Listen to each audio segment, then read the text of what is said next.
big play, big play. A1, throw me on ESPN, I'm today's big play. Throw me on Fox Sports, I'm today's big play. You can catch me on the news, that's today's big play. Big play, big play, big play, big play. Okay. All right. Welcome back to A1Forever Sports, y'all. You know, gotta be generational because it's always time to be, and don't you settle for less because you always can have more with the vision. And with that in mind, I decided to have in, a special guest. I'm talking about he's the brand manager for Sports Radio 929 The Game, radio play-by-play voice for the Atlanta United. Does a great job, by the way. Been putting in work for the city for over the last decade. I'm talking about Mr. Mike Conti. How are you feeling today, sir? I'm feeling great now that I'm with you, Chris. It's good to see you. Hey, that's great. That's great news right there, man. So I'm talking about over 2-3 decades of experience now and just in the business. Just out the gate, I gotta know, when did you know that sports was going to be a big part of your life? Wow, probably from close to birth. The problem was I was a terrible athlete. So I love sports so much, but I couldn't play worth a you know what. And my parents tried every different sport with me. Played soccer, played baseball, football, golf, tennis. Tennis and swimming were probably about as close as I could get to being somewhat decent, but I was awful even at that. But I loved watching sports so much as a little kid, and I grew up in a city that takes its sports so seriously, which is Philadelphia. Ah, And I think there's just something growing up in Philly with a dad who's really, really into the Eagles and Flyers and Phillies, and Penn State's been a huge part of my life. I'm the fourth generation of my family to go to Penn State, and you can't go to Penn State and not care deeply about college football. So I think it was kind of always in my blood. But because I was such a lousy athlete, I guess I realized at a very, very young age that I had to find a way to channel my interest in sports into something that I could do even without hitting a baseball or kicking a soccer ball or anything like that. So I kind of gravitated towards what I loved about listening to sports on the radio and watching sports on TV, which was how excited and enthusiastic and part of the game the announcers seemed to be. And I think I knew from a very, very young age, probably from age 4 or age 5, that I wanted to be a sports broadcaster. And awesome. I've been very, very lucky that I still, at age 43, have the opportunity to do that. I'm very, very lucky. Hey, that's beautiful. That's beautiful stuff. Honestly, man, I used to play sports. I still play it recreational and everything like that, but I do wish that I went ahead and would have just, stayed on the right path, and kept it serious, got in there, and did the work and never knew you would have ended up. It was more like oh man, I'm not tall enough, or man, I'm not this and all that stuff like that. And if I could tell myself, the me now could talk to me back then, boy, I'd be on my head. I said, well, you better get it. Because I've done just so much, so that I've surprised myself. So you just can't doubt yourself and everything. But that's beautiful that, you knew from a little boy pretty much what you wanted to be. Everybody doesn't have that opportunity or that privilege to even do that. Exactly. And it's because a lot of very supportive people took an interest in me from a young age and helped guide me. And I was very, very fortunate, very, very privileged that, between the schools that I went to, whether it was my high school or at Penn State, or people in the communities in which I grew up, or even just acquaintances of friends and family, that there were a lot of people in my world, even at a very, very young age, that really guided me into doing things the right way and how to get my first job in sportscasting the right way, and how to improve, and things that you can learn. And I'll take it a step further. My first couple jobs in this, being able to make mistakes and not have it kill your career. Right. because you were in a nurturing environment, in a collegiate environment or a high school environment where you were expected to make mistakes, even though you felt like you were kind of a cocky kid and you Right. made mistakes. So, yeah, I think that's huge, honestly. I mean, I was able to make some mistakes as a very young person in this industry where if I made the same mistakes in a larger market like Atlanta at an older age, I probably wouldn't be doing this anymore. So, a lot of luck and a lot of very supportive people have helped me stay in this and get to the point where I'm doing it for a living. And I just feel so incredibly lucky and grateful that I get to do it for a living. Yes, sir. Yes, sir. All right. Well, Mike, we got to talk about the hottest team in town for all the wrong reasons. I'm talking about our beloved Atlanta Falcons, who were 6-3 after defeating the Cowboys. And we finished down the stretch 2-6. And this is the first time since the 1980s that we've had a playoff drought this long. I just gotta say, like, what could you say? I mean, just being someone who's closer to the team, being with the top radio station in Atlanta, it's just like, what would you think contribute to those struggles more? Would it be execution on the field, or could you say, let's say, coaching strategies? Yeah. I think ultimately it always comes down to execution, especially in the NFL. Mm, These are pros, and they're in the NFL for a reason. No one flukes their way into getting into the NFL. These are pros. Now, granted, they all need to be put in the best possible position. right. Uh, Coaches need to strategize according to their talent. They need to take the rosters that their team builders have given them and give them the best possible chance to win. And I think Raheem Morris did come up short in some of those areas this year. But ultimately, it comes down to you miss a field goal against Washington because you can't make a 56-yarder because you're just not good enough. Quite Mm, frankly, like I think that's what maybe bothers me the most of any of all of this is you couldn't find a kicker when Young Wei Koo got hurt. You couldn't find a kicker who could make a routine kick in the NFL. A 55-yard field goal is a routine kick in the NFL now. yes, it And is. and you went to the free agency scrap heap and you couldn't even get that right and Right. find someone who could give you that. And I know everyone kind of locks in on the clock management and all of that at the end of the Commanders game. To me, what bothers me the most about that, and ultimately the loss of the Commanders, is what cost the Falcons their trip to the playoffs. Because I do think if they were in a win and get in situation against Carolina on Sunday, they would have won. I do think that. I think they were mentally checked out, especially defensively on Sunday. I think it would have been different had they won the Commanders game. To me, I don't. I mean, I didn't love the clock management. I think Mm, mistakes were made, and Raheem needs to be held accountable for that. But you mean to tell me you can't find a kicker somewhere on the free agency scrap heap that can make a 56-yard field goal from dead on? Um, that field goal wouldn't have even been good from 50. That to right. me is what bothers me the most. And Right. that to me gets back to the team building and your scouting and your drafting and Yes. your player identification. I think the Falcons improved year over year.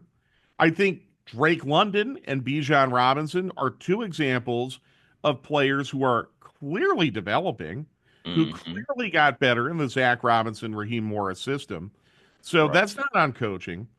But I just look at the roster that they gave this coaching staff, the roster that they had to work with, the roster that was completely built around offense and weapons and no attention paid whatsoever to what the fundamental issue has been with the Atlanta Falcons Yes, sir. since Dick Beasley had his out of the mind season in 2016, which is just the complete inability to get to the quarterback. And you Period. keep kicking that can down the road and pushing that can. Oh, and great. Matthew Judon falls into their lap in training camp. Well, I think we found there's a reason why Matthew Judon wasn't on an NFL roster at the beginning of training camp. He wasn't that good.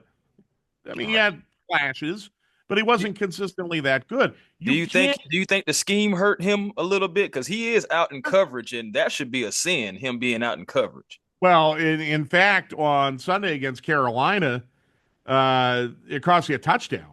Yeah, Where you have a mountain coverage against Miles Sanders. That should never happen. Now, is that scheme? Is that miscommunication? Did the player misunderstand something?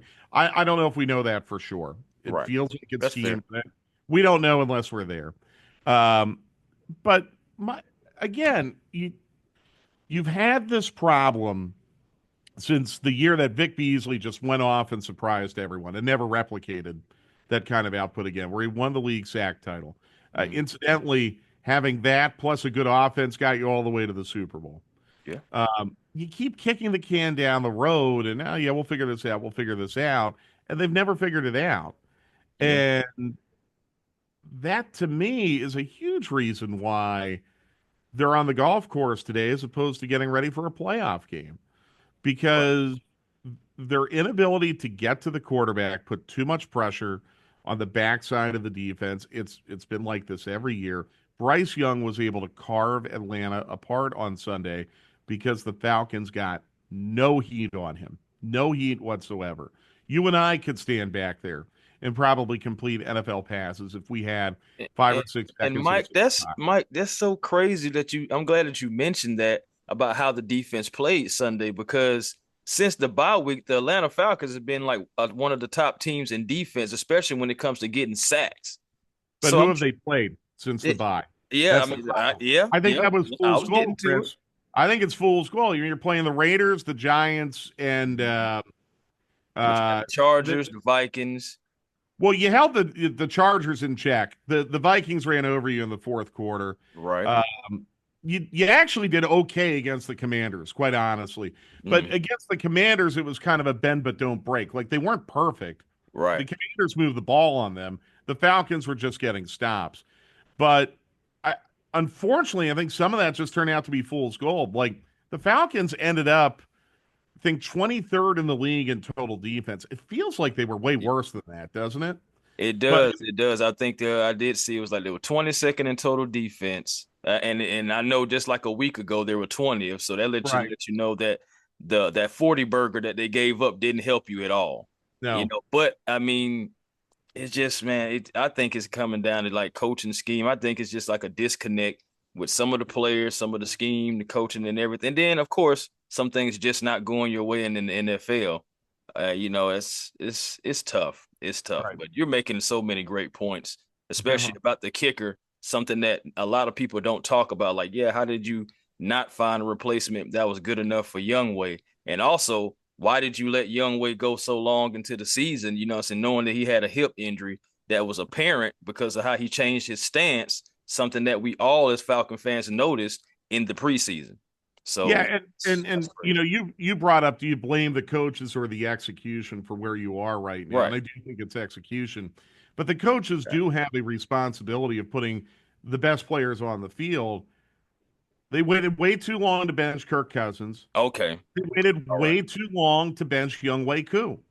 Okay. And if you're at the point where you don't trust your kicker to make a 50-plus yard field goal in the NFL, and you're going for it on fourth down accordingly in low percentage fourth down situations, you've got to take a good hard look and assess this guy is doing more harm than good.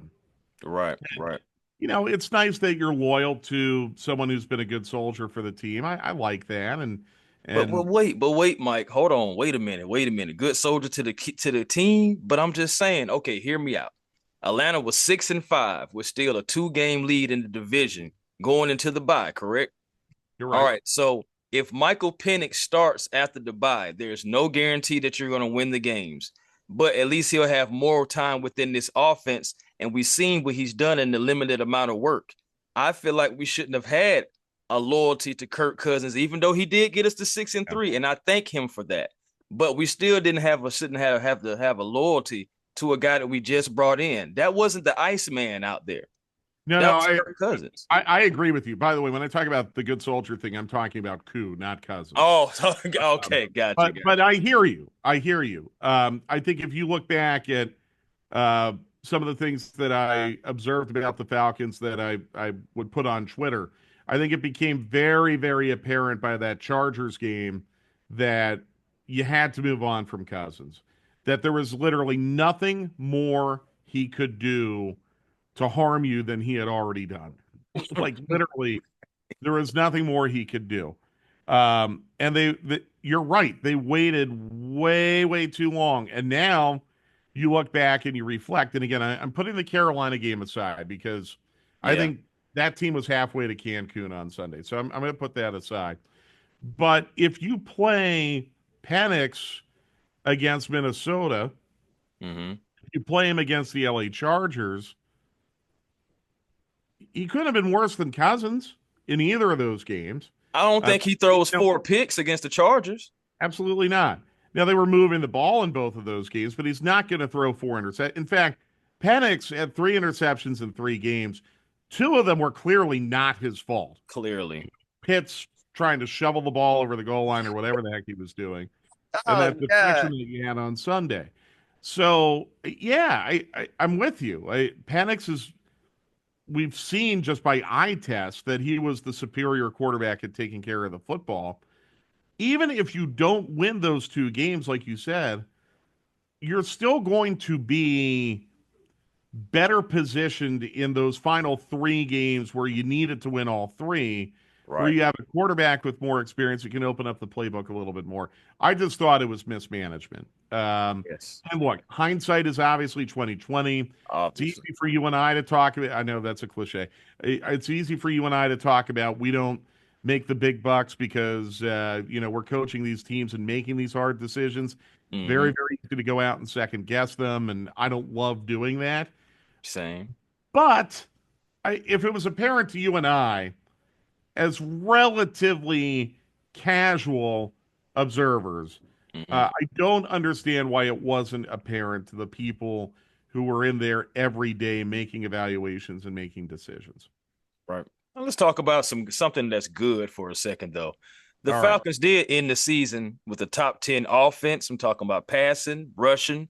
Kurt did help. He did help with that. But Mhm. I'm just saying, same like 2015 Atlanta Falcons, a passer over 4,000 yards, even though it's 2 passers for this year, if you combine them.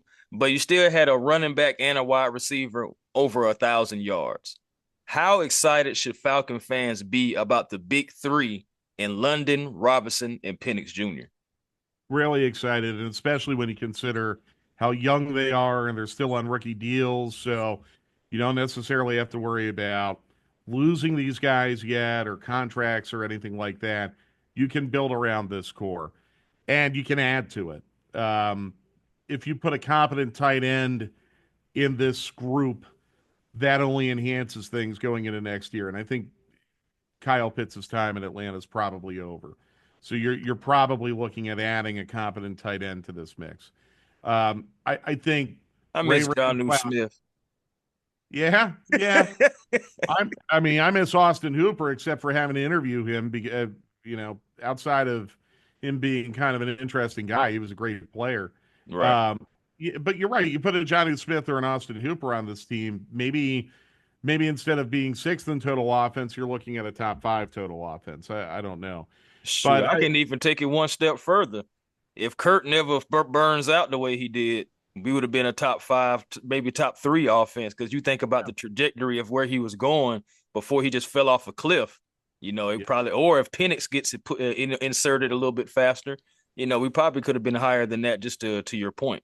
hmm yeah, I agree, and that's one of the big what ifs. Maybe in the last decade of Atlanta sports, Right. what if Kirk Cousins didn't turn into the Mark Wallers of NFL quarterbacks all of a sudden because the drop off, the decline was so Mm-hmm. sudden and so severe. I mean, you go from the good vibes that he had in that comeback win over Tampa and what he did coming back against Philadelphia, The good and old days. the second Tampa game, and even the Dallas game, he played pretty well. Um, Yeah. Maybe the Dallas game was the first kind of sign of trouble that we weren't really paying enough attention to because the Falcons did allow Dallas to come back in that game. That's not on Mm-hmm. Cousins. That's on the defense more than anything else. But um, it was just such a sharp, sudden decline from those first 9 games to what he turned out to be. And I'll really be curious one day if we find out anything more than what's apparent.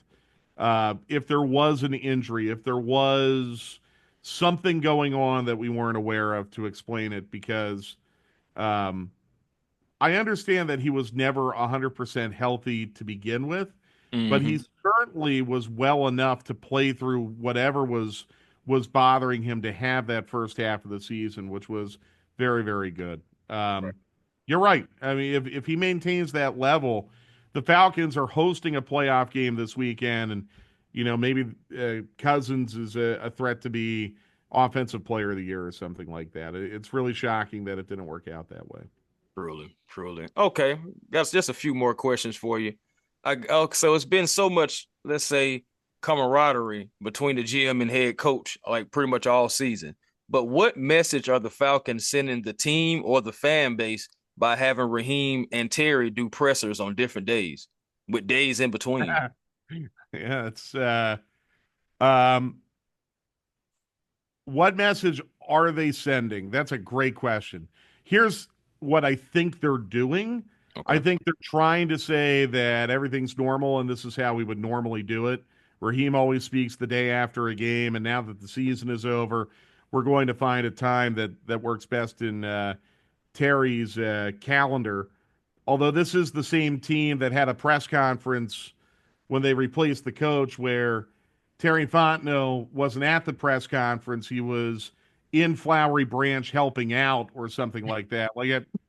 I don't know. I think they've made some mistakes in the past with handling the optics of this. I'm going to assume this is just kind of standard operating procedure, and this was going to be the plan all along. Um, that's also not to say, Chris, that Raheem Morris doesn't appear at Terry Fontenot's press conference on Thursday. Uh, to me, the message is Terry Fontenot's going to make it to Thursday. Right. That's the message. I think there's a very legitimate argument that Terry Fontenot should not continue as general manager of this team. They've gone 4 straight years without making the playoffs. They've improved minimally at best. They made a catastrophically bad financial decision and tampered with a quarterback who isn't going to be here next year. I mean, there's a lot of data points that point to Terry Fontenot not continuing as Falcons general manager. I think the fact that they went out and said he'll be here on Thursday to do a press conference, maybe that was the message that, Okay. hey, we're not firing Terry Fontenot, but maybe I'm misreading it. Hey, it's now that's a possibility. That's why I was trying to figure out. At least we know he'll be here till Thursday, if nothing else. But Mike, with the offseason right here, staring us right in the face, our cap situation, draft capital situation, and things possibly could get better or worse, depending on how it goes. How can Atlanta fill the holes on this team? I don't think they can fill all of them. Now, I am not a capologist. I Right. am not an expert on all of this. So I'm going to defer to people who really understand and study the numbers. It seems like, from my view, that they are not going to have enough resources, nor are they going to have enough draft capital. And that goes back partially to that tampering issue you had. They're not going to have enough draft capital or um, financial resources where they're going to be able to address all of these needs. It needs to be almost a total gut, in my opinion, of this defense. You might have some depth pieces that you can keep. I'd keep Caden Ellis. I mean, there are some players that you can still build around on Right. this defense, but you're looking at a big overhaul, and you're going to have to make some tough decisions. You're going to have to make some tough decisions on a guy like Grady Jarrett and evaluate what you're paying him compared to the output, and maybe make a decision there. That was funny. My next question was, what's the future for guys like Grady Jarrett, Jake Matthews, and Caleb McGarry in Atlanta? Great question on all three. I mean, Jake Matthews has been around a long time, and you know what he is, and he's Speaking of, solid. He's not going to be an all pro, but he's solid. Caleb McGarry, I look at as a guy who's solid. Um, Grady Jarrett, I will say this in his defense, I think he gets held on every play. yeah, So, but if you don't get the calls, what does it even matter? That's true. Like I can point to that and say, well, he's getting held every play, but he's not getting the benefit of the call. So ultimately, it doesn't matter. It seems unlikely to me that you're going to be able to bring back all three without restructuring and address other needs. And you might be going to a guy like Grady Jarrett, who's been here a long time, and you might be able to trade the security of a longer contract for some short-term relief that could maybe help you bring in someone else. Grady Jarrett wants to win. Yes. He's a great, great ambassador for our city. He's done amazing things for the city of Atlanta and the Atlanta Falcons. I hope that he's a Falcon for life, but I think he might end up being approached as Right. someone who might have to make a little bit of a sacrifice in order to um, give the team the capital to address some needs around him. And that, if they're able to do that, it might make him a better player. Right. I think there's going to be some tough decisions that are going to have to be made. And you've mentioned three guys who've been here a long time, who are popular. Again, just three guys who fans love, who've done a lot for the team, but it is a what have you done for me lately league. And it's impossible for any NFL team to run it back year over year and maintain 100% continuity. Those three players, I think, especially Grady Jarrett, might be impressed upon by the front office to maybe restructure in order to try to help some other areas of the team. I think, especially in the case of Grady Jarrett, he would benefit from this defensive front being more robust. It would make him a better player. Hopefully, they can find a way to keep Grady happy, but also find some additional wiggle room where they'll be able to address that. Right. Okay. Here come a huge question right here. So the last question about the Falcons. As a result of the season, after all the expectations, all the promises, the guarantees, if anyone is on the hot seat, is it A, the general manager, B, the head coach, C, the coordinators, or D, none of the above? All of the above, other than maybe B.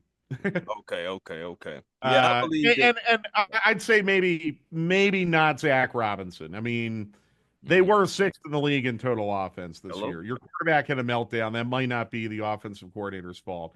I think the seat needs to be very, very warm on Terry Fontenot. You've gone 4 years now without making the playoffs. Your draft record speaks for itself. It's not good. Again, we've gone through just the catastrophic error that they made with Cousins, and they tampered on top of it to get him. He's got a lot to answer for right now.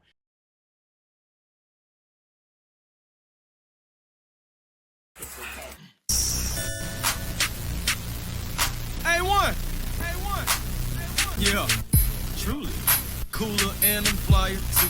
Damn. Cooler.